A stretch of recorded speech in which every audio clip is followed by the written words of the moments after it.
Hi hello guys, who are you? Hope आप सब बिल्कुल ठीक ठाक होंगे। यहाँ जी सबसे पहले मैं आप लोगों से अपना टाइटल शेयर करती हूँ। आज हम देखेंगे तो danger for India and Israel, Iran is very close to a nuclear bomb. Let's see क्या है इस रिपोर्ट में and what is happening right now scenario.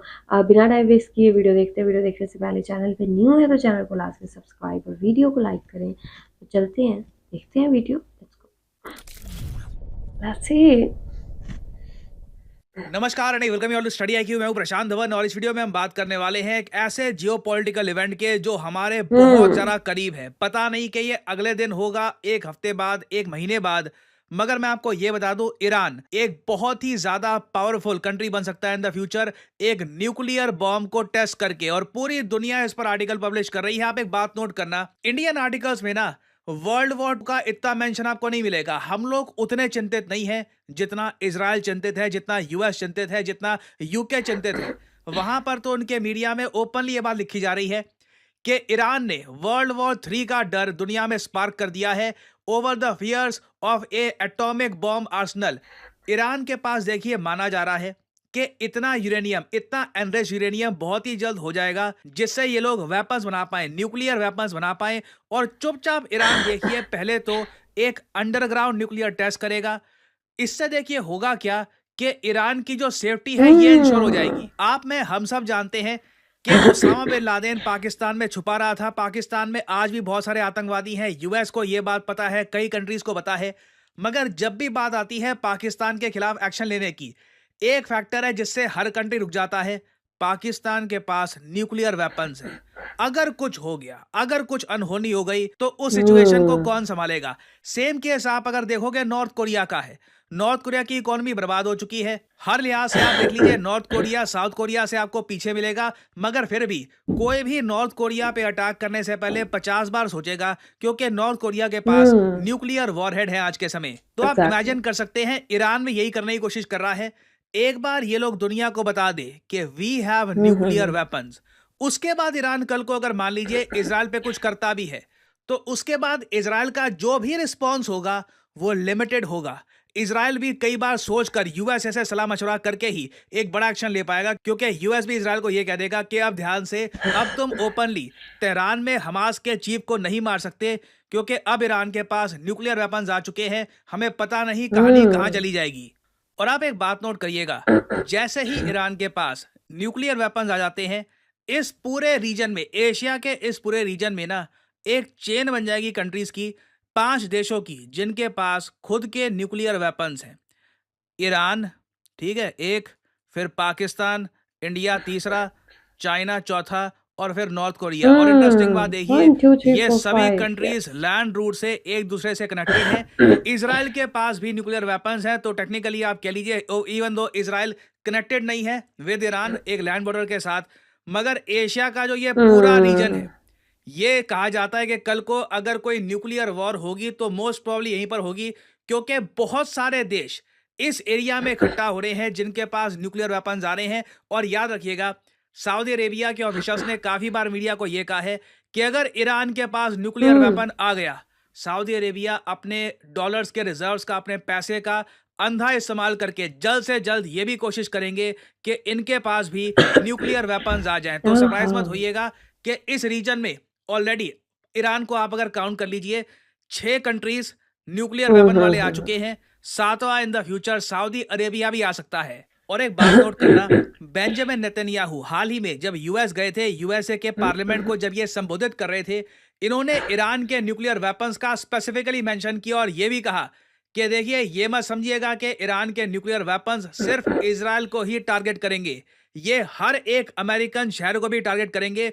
तो कल को अगर मान लो, यहां पे मैं कहूंगा, इजराइल के पीएम ने एक प्रिडिक्शन भी करी थी कि कल को अगर मान लीजिए ईरान को इजराइल रोकता है न्यूक्लियर वेपन्स हासिल करने से, तो वहां पर ना इजराइल सिर्फ खुद की रक्षा नहीं कर रहा होगा, यूएसए को भी बचा रहा होगा। ये जो लाइन है कुछ सेकंड्स की, ये मैं चाहता हूं आप सुने।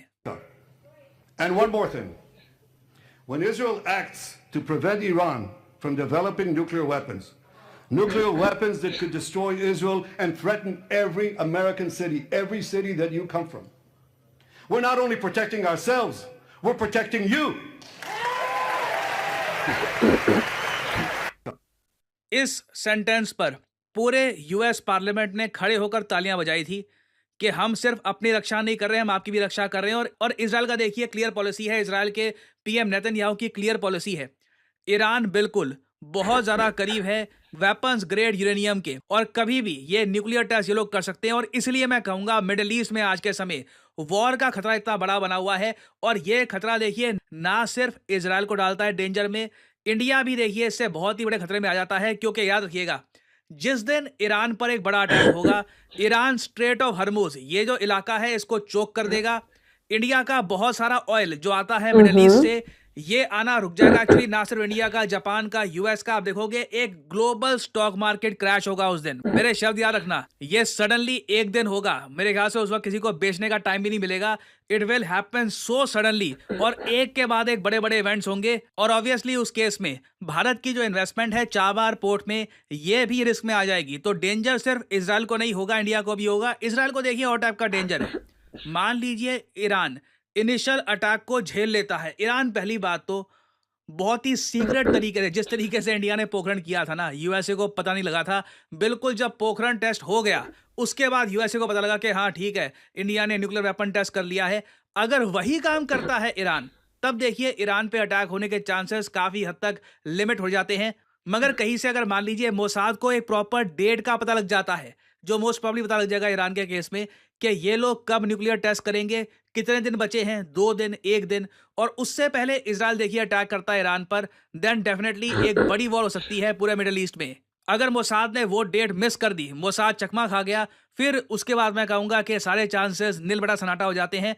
फिर आप ऑलमोस्ट कह लीजिए सिर्फ एक ही कंट्री मेन खतरे में होगा, वो होगा इजराइल। क्योंकि ईरान और ईरान की जो प्रॉक्सीज हैं लेबनान में, बाकी कंट्रीज में, ये लगातार उस केस में इजराइल पे अटैक कर सकती है। और इजराइल पे हमेशा बंदिश रहेगी कि ये लोग कभी खुल के अटैक नहीं कर पाएंगे ईरान को, क्योंकि ईरान के पास न्यूक्लियर वेपन्स हैं। हम चाहेंगे नहीं कि एक न्यूक्लियर वॉर यहाँ पे हो जाए। और हो सकता है कि आप में से कुछ लोग मुझसे सवाल पूछे कि बीच में ऐसे आर्टिकल भी तो आए थे कि ईरान के जो सुप्रीम लीडर हैं, इन्होंने दरवाजे खोल। ओके जी, ये आप लोगों ने वीडियो देखी है, रिपोर्ट देखी है, काफ़ी अच्छी इन्होंने अच्छे से एक्सप्लेन किया। और ईरान जो है आगे न्यूक्लियर बॉम्ब बनाने जा रहा है, जिसकी वजह से लेके इस पूरे के पूरे रीजन में जो इनसिक्योरिटी है वो बढ़ेगी। और इन्होंने काफ़ी अहम बातें की हैं कि ये 5 की 5 इस लाइक रीजन की जो कंट्रीज़ हैं जो न्यूक्लियर हैं, जिनके पास न्यूक्लियर वेपन्स हैं, और इन तमाम के अंदर इन फ्यूचर कोई फाइट होती है तो ये तमाम इफ़ेक्ट हो सकती हैं, और इंडिया के लिए बहुत बड़ा डेंजर है।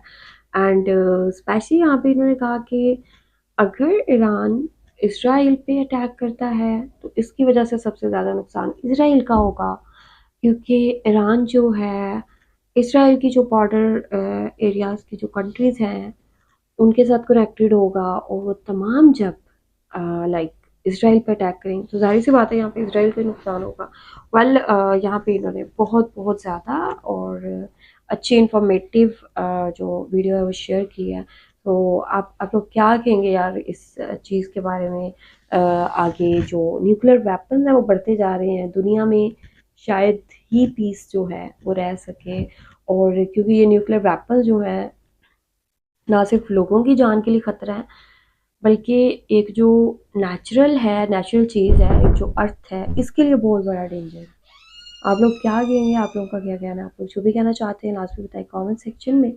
वीडियो को लाइक और शेयर करें। अपना ख्याल रखें, अपने चैनल का भी। I will see you till then, take care, अल्लाह हाफिज़।